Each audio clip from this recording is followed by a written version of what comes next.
Hi, I'm Arnie Duncan, Secretary of Education. I'd like to congratulate the 10 states who won in the second round of the Race to the Top competition.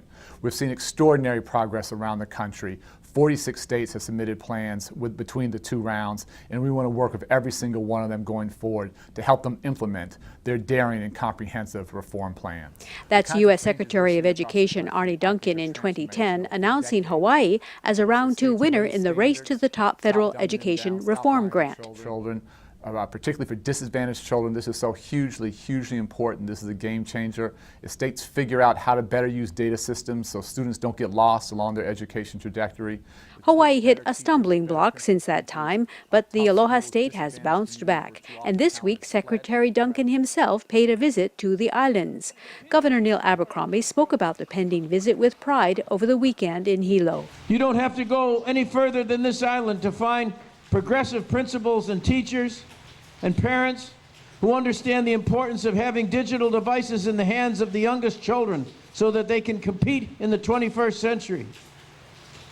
I'm meeting with the Secretary of Education tomorrow, who's coming out here all the way from Washington, D.C., Secretary Arnie Duncan, President Obama's personal appointment as Secretary of Education. He's coming here because he wants to recognize in person and is going to say that over the last 3 years, Hawaii has turned its education system around in terms of its emphasis on its youngest children, on their race to the top.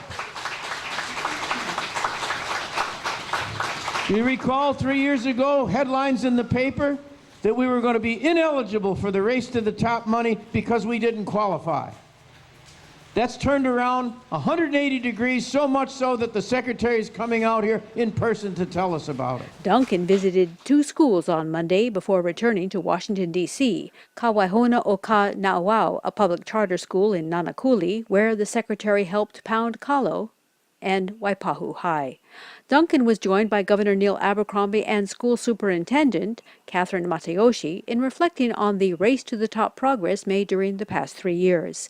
The visit also included a stop at Joint Base Pearl Harbor Hickam in Hawaii. It's amazing when I talk to folks who are deploying in Afghanistan, Iraq.